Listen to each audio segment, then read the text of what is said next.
Mhm. Welcome to this week's episode of Be Your Greatest Asset, the wellbeing podcast for mums in business who want to feel inspired to prioritize your own well-being. I've created this podcast specifically to allow other women to share their amazing gifts and talents. And today I'm very pleased to be joined by Kimberley, my incredible Reiki master, who I miss very much since I've moved up to Scotland. Um, we're going to be talking today. We just had this conversation. I said to her, look, just receive the compliment, receive it and hold it. She's incredible. So today we're going to be talking about finding balance and feeling grounded in this busy world. So welcome, Kimberley. And would you like to introduce yourself in more detail? Yeah, thank you, Michelle. What a lovely introduction. Thank you for having me. So I am Kimberley. I am a holistic therapist and I adore giving Reiki. Absolutely. I have other talents, which is aromatherapy, warm bamboo, Indian head massage, and I generally like to listen to my clients' needs and blend a combination up for them on the spot, exactly what they need at the time, working completely holistically. I got to meet Michelle probably about 3 years ago now. I remember now when it was. Yeah. Obviously in need of some Reiki at the time and be connected. Absolutely. The Reiki was just above and beyond from day one when we first met, and it just kept growing. And it was always an excitement to see you every few months because that was what was working under your healing. So, yeah, Reiki has definitely been a big part of my healing journey as well. So, I look forward to exploring that in a moment with you all. Thank you. Wonderful. Well, thanks for sharing about you. So you're based down in Dorset, Mm. and you work just in person, don't you? And you don't have any online offerings at all. Not at the moment. I think that's something that could be coming into the future with this modern world. I've got to keep Yeah. up with things, you know. It's working out how I want to put myself across online because I think the in person is really important. And Yeah. of course, massage, I have to be in contact Of with course. people Yeah. for. Of course. If I could do that without touching someone, that's a new skill. So maybe I'll hone in on that in like 2050 or something. But for now. I do know of people who do energy massage. Absolutely. Yeah, yeah. So let's talk about finding balance and feeling grounded. Oh, Something wow. that we, I feel like we have lost track of, lost sight of, is the balance and actually connecting in with our intuition, our own needs, our own cycles and seasons. And it's very easy not to feel grounded in this busy world full of technology. And I mean, it's great. Technology is amazing. But it's so easy to scroll. It's so easy to just get distracted. It's so easy Mm. to lose sight with what you actually need. So what would your top tips be for helping mums to reconnect? To reconnect, I think step one, you are right, maybe popping the phone down, Mm. having a down hour, half a day, something that you cater in once a week for yourself so you don't have any commitments on the phone. Even tell your friends and family that time of the day I will not be available. The world doesn't fall apart just because you're not on social media or you haven't caught up with like the latest news somewhere, but you need to be consistent and regular about your own sharings and what you're doing online. So that's a real big one, which I would have picked up on first anyhow, definitely. Taking shoes off. It's one of those crazy things that we might not want to be doing now the season's changing, but taking the shoes and the socks off, and if you can find sand or forest or earth, whatever you feel comfortable getting your feet into, and just connecting with Mother Nature again, that is a really lovely way just to reconnect yourself. Yeah. I think my favorite's probably getting my feet into the moss and really feeling the earth that way through with the trees. I think that's a really nice way to be able to do that. We're losing a lot of our connection because we've always got a big rubber sole at the bottom of our shoes at the moment. So we're already taking ourselves actually a full level away from what it feels like to be a part of the earth. So that connection and that oneness is then also getting a little bit deteriorated over time. And then it's becoming fashionable because that's what shoes are, they're fashion. Yeah. So I would say probably one of my favorite grounding techniques is breath work, breathing, connecting with our lungs, connecting with our own space. So what might be quite nice just for a moment, if you could just hold your eyes shut just for a moment, take in a nice deep breath with me, and breathing out. All of a sudden you realize you have a whole being, a whole beautiful body around you, and you've just checked in on yourself. If you felt that that was a bit odd or strange, maybe do it with a nice scent, a nice aromatherapy, something just to soothe the soul. Again, maybe something quite foresty like a vetiver or a cedarwood or a sandalwood, something earthy, bringing you back down. Normally breathing the scent in, and think about breathing out through the soles of your feet. Little simple tips and tricks like this, even if you're just putting the kettle on, and you can just do that for a moment for yourself. I feel we could all be making better decisions, being a bit more rational, a bit more regular with our emotions as well, just because you've had that moment of check-in. And also don't forget to have your tea afterwards. And oh my gosh, I struggled to open my eyes again then. Just that one breath just made such difference. It just made my shoulders relax. I felt so much calmer. And it is such a simple thing to do, isn't it? You mean like you've just highlighted, you can do it when you're making a cup of tea. I often do it if I'm cleaning my teeth, because that's my 2 minutes of time, 2 3 minutes, whatever of time, where I don't have the children around. But it's not like that now because we've only got one bathroom now in our new house. But in our old house, when I had an ensuite, that my bedroom and my ensuite was my sanctuary. So if we can close the door in the bathroom and just have that moment of, to clean your teeth, do the normal stuff, but breathe at the same time, even though it's been a bit of a frantic morning, and whatever, getting the kids to school and things, that breath, connected to the breath. I think it's also sometimes the kids, when they're coming into your bed, maybe in the morning, before the day's even started, you already feel a little bit interrupted or a little bit off your schedule of what you're expecting the day to go like. If the kids are all in bed and they're quiet for just a moment, why don't you take that one breath then? And then get on with the day and realize you've just got to let it be however the day's going to unfold. And just remember the beauty that's around you. Even though it's a little bit chaotic sometimes, you still got all the family and the love. But just take that breath. And that breath with the kids as well. Like invite them to do it with you as well, because then it becomes normal to them and you're helping each other co-regulate. Helping each other find that calm before you start your day or in the middle of the day or whatever. So we've talked about being in nature. That's one of my favorite things as well, nature. Are you forest or beach? Forest, definitely. Hence why we've moved to a farm and we're surrounded by greenery now. Living the dream in Scotland. Yeah. And we've talked, nature, breath, just finding that balance. What else can we do to find that balance? Finding balance, I think, is also about letting go of everyone else's stress. And I know that's so much easier said than done, but setting boundaries for yourself and how much information you take from others. Because yes, we can put the phone down for 5 minutes, but that may not then stop other people coming into your life, literally coming into your house, or however they're sort of interacting with you, which is lovely. But it's about setting boundaries and going, at this time, I don't have capacity to hold space for you. And the more that you can acknowledge that in yourself is protecting yourself and your own energy, people will respect that.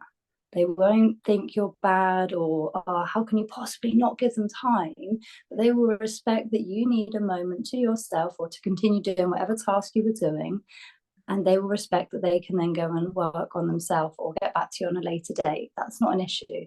But at that time, you've told yourself, I need to stop. I need to just reconnect with myself. And I think the whole becoming present really helps you to be there much more grounded within that situation. You're also then taking a sense of accountability and control. And again, both those things really help you feel connected and grounded. When we think about being grounded, I personally am always like a little mole digging through all the earth, and I'm really getting down into the actual earth of things. And I think we can remind ourselves that we are all connected with our roots, as in like the tree of life, that sort of connection, but as in our family, our friends, our connections.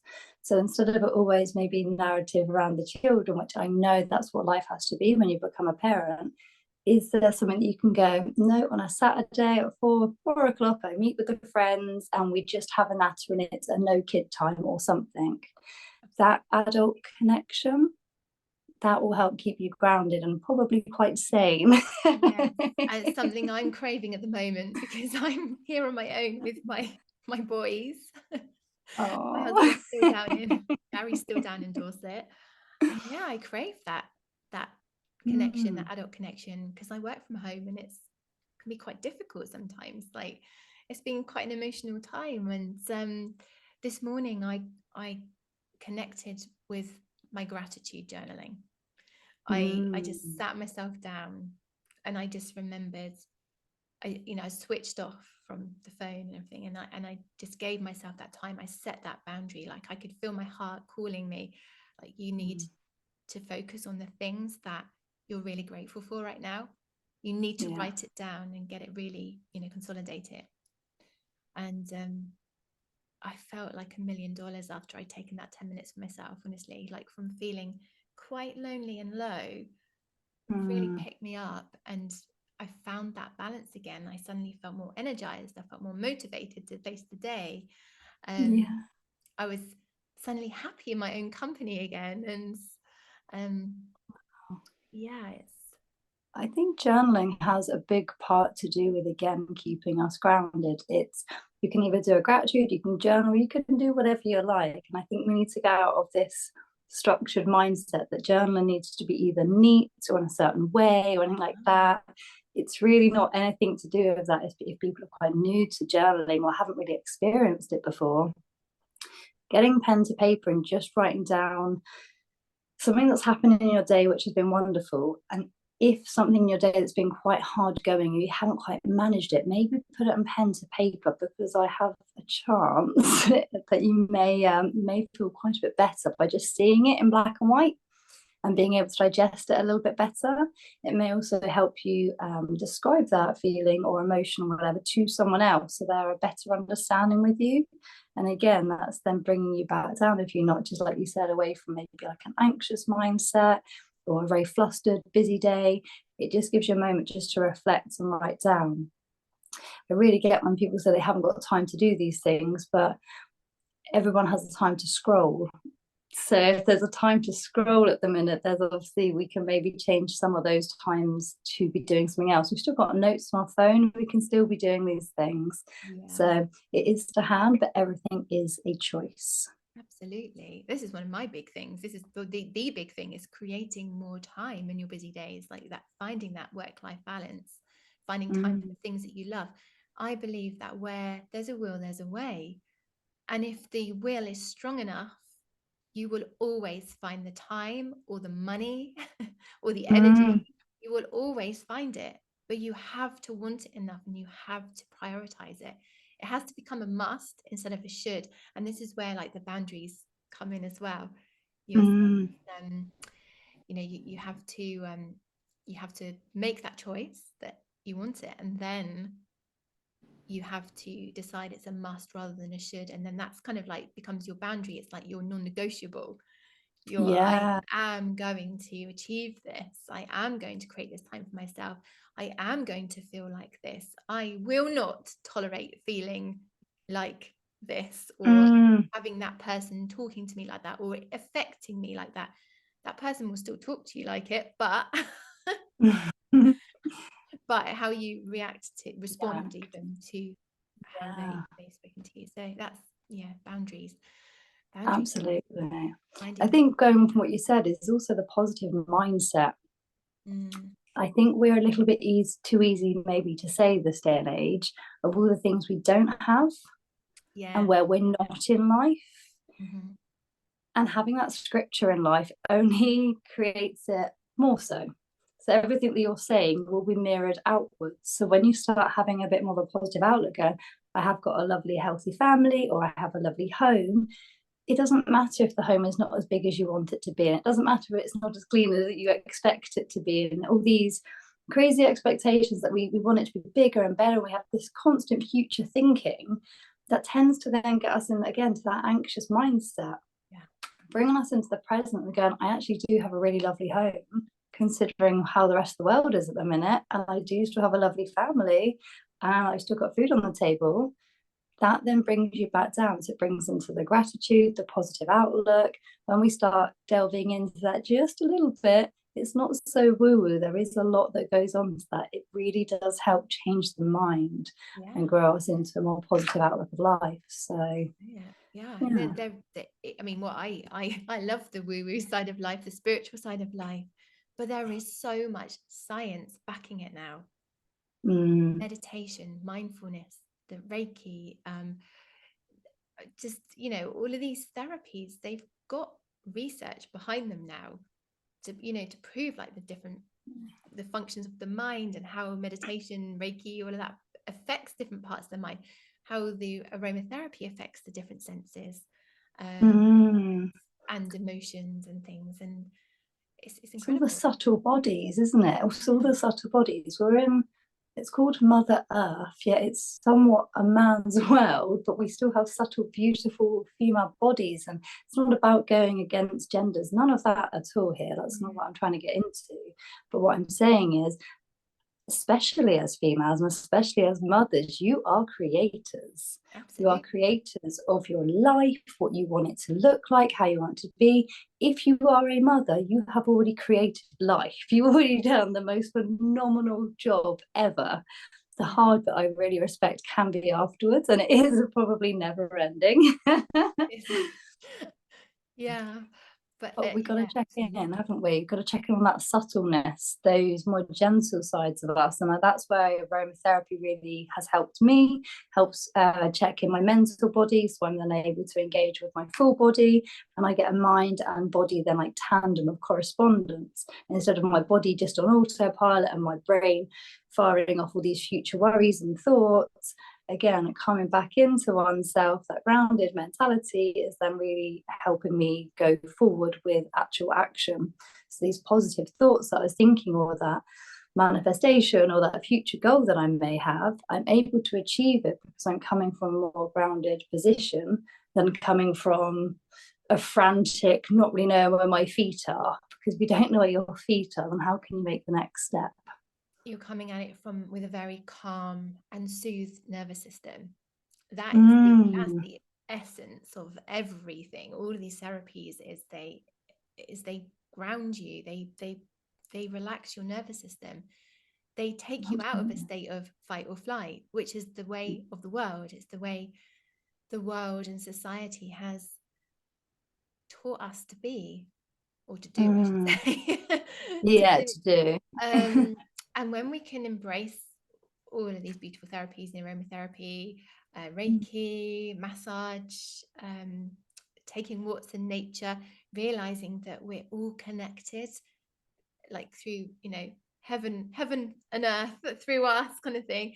When we can become aligned mind, body, soul, and, you know, we realize we're all connected, that is where we start. When we can breathe, just focus on the breathing, like the most basic thing that we take for granted is our breath. Do it all day, every day. It's Exactly. mad. And our body does it without us even asking it to. We just breathe. But when we can actually really get present and focus on that breath, it's a case of, well, okay, our nervous system calms. I invite you to take another breath now if you're listening. But yeah, just and whatever you're doing, and your nervous system's calm, and that is where you get the balance. That is where you become grounded. Mm. Have you, I presume you've watched Avatar, have you? I haven't. I'm not Ah, a big film person due okay. to concentration span. No, that's fine. It's a long film, but it's Yeah. my favorite film. It's the film that has changed my life the most. It's going a bit off topic here now, but it's not Wow. because it taught me like how everything is interconnected, like all, like the nature, all of the beings, um, this everything is so interwoven. And Yeah. it really made me appreciate the natural world around me, and that I'm part of that, that you're part of this, that we are all part of it, Mm. like the tree roots and the, you know, the mycorrhizal roots networks, and how you said about how we're all connected to our families and everything, you know, whether we get on with our families or not, we are connected. um, Absolutely. and it's, yeah, it's just, I love that film. If you have watched this film, listeners, let me know what you think of it. I'll have to go and watch that after this. That's my homework Or at too. least the trailer. Yeah. I can Please deal with do. that much length. Yeah. Yeah. Oh, I think, yeah, with the connection, it's also working in another sense is probably our hearing and how we hear things and what's soothing to our sounds. Obviously, like we hear the ocean and the waves crashing, or we hear the birds singing, and all of that is so soothing and relaxing. And sometimes when we live in very busy places or cities or don't have access to these things as easily, we sometimes feel that we don't have that ability to connect.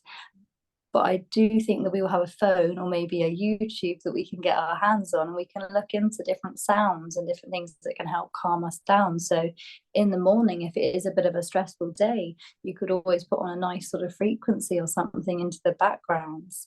Looking into like binaural beats, it has certain frequencies that will tap into your body's different energy channels and will soothe and calm your entire nerve system. It can help ground you. It can help heighten your senses so you can connect through your third eye and sort of that telepathic energy if that's where you wanted to go. Or it could just be to soothe your heart, because that space gets a lot of trauma and it gets a lot of pain, especially if it's been a sad relationship or grief or, you know, death. They're all things that happen in life and we need to learn to manage them better. But I feel that sound is a really nice way to connect us back. As everything is energy, everything has frequency, but we just need to fine tune it into how we want to actually be living our life. So I'd really recommend looking at different sounds as well. really beautiful. Thank you for bringing that through. That's gorgeous. Actually, now you mention it, it's like bird song is one of my key soothers in life. It's one of my key ways to ground. Like all I have to do is open the window and hear the birds, and I'm like, oh, Yeah. that noise, like it's just something that I've always enjoyed. And I became more in tune with it actually during COVID, when I when it was quieter, the skies were quieter. I just heard more of it, and since then I've become more attuned to it. But that said, Yeah. I appreciate that we also don't all live in places where, I know you said about YouTube and things, but like if you want to go outdoors, I think sometimes there's even some kind of soothing from listening to man-made noise, even like traffic, if you can, which is not the nicest noise to listen to, I appreciate, and it can be quite frustrating sometimes. Or even the clock ticking or something like that, it can be really like stressful, but it can be something that you can tune into to kind of like to focus on, to bring you into the present. And I'm very good at listening to clocks ticking and falling asleep to them, because I use it as Wow. like a focal point to like Yeah. just bring me into me. And That's the amazing. same with traffic. Like if you're sleeping with a window open and you've got traffic noise outside, because sleep's so fundamental, and I know it can be really frustrating if you're lying there thinking, oh, but it's so noisy. Yeah, just to find that, yeah, that rhythm, that listen to the rhythm and guess it's that Definitely. positive outlook again, isn't it? Instead of saying, oh, it's so busy and it's so stressful, you can be like, how lovely, I don't have to do anything. The world is busy and it's carrying on around me. I'm safe, I'm well, I'm just in bed. And just reminding, like, yes, the world carries on, but you don't have to be a part of that bit. But you are still a part of the world. So you still will be hearing it and a part of that frequency and vibration, but you don't need to be a part of the busyness. Mm. So positive outlook on everything, yes, can be good, but we don't want to make that too toxic and only see Exactly. everything is good. It's all about the balance, the yin, the yang. So yeah, I think the clock would bother me. It generally has bothered me as a sound. I think Yeah. it takes back to my school days and like waiting at the end of an exam or something. That's it's always been a nerve-wracking sound, but maybe I need to reframe my views on ticking clocks. Something to inspire some, maybe somebody out there will be inspired by that. I know lots of people do get frustrated by clocks. So, gosh, I feel like we've covered an awful lot of ground. We're talking about grounding. Covered such a wide array of topics here, like modalities, the breath, nature, sensory experiences, connection, coming home to yourself, all sorts. Yeah, do you have anything else to share on anything so far that we've covered? Anything we've shared so far, I think that we keep bringing up the magic Reiki word, and maybe I could just do a little explanation on that, just in case anyone wasn't maybe too aware of what Reiki is, because some people hear it and think woo woo, I don't really get it. So, just as a little mini clarification, just so we're all reading off the same hymn book, Reiki is from Japan and it is energy healing work. It's broken up into two parts, Rei being either sacred or spiritual, and then Ki is energy. So it's always known as like a universal life force energy. It's really powerful stuff. It is definitely. And it's all about connecting to your body and remaining grounded whilst opening up the other channels or energy points within your body. So we're allowing like the stomach to come alive, and we are wanting to connect with the heart and opening that space, the throat, the third eye. And it really can go on in much greater detail on that, but I just wanted to give an overspilling share of how we can be opening up our energy. So with Reiki, you would go to a practitioner, you would lie on the bed, be nice and snug on the table, and they would place hand positions over your body and connect with your energy. They can then tell if something feels off balance, overstimulated, maybe a little bit weakened, maybe. And they can connect their energy by tapping into the universal flow, which we all have the ability to do. It's just understanding how to. And then they're able to help transform, uplift, take away, sometimes remove or release. Within that work, it can be quite challenging, and I really respect that healing work can seem easy and fluffy, and it may also seem quite scary to some people because there is a lot of effort that we have to put in to do these things, of caring and processing old emotions and traumas and scars on the mental body. We're opening and uncovering these things. But when we don't give ourselves a chance to do them and they get suppressed in our body, it can then turn into quite a lot of discomfort and to dis-ease, which then goes into a more physical aspect of why our body holds on to these things. So energetically, probably I feel is the first place to start looking for uncovering pain and trauma. And the rest of it really does read quite straightforward from there. So I think Reiki is a really beautiful thing to work with, and finding a great person to connect with and share that energy with is really special. An hour goes by and you could have traveled off mentally somewhere, you could have just felt levitated, or you could have just felt incredibly relaxed. Yeah, And I I think think we're all of all the above. wanting that. Yeah. It depends on the day though as well. Like for me, like with your treatments that you've given me, every time has felt different to me. Like sometimes it stirred up deep emotion, like grief, but also healed me from that. And other times, if I've struggled to relax, then you just tweak something and just help me to go deeper.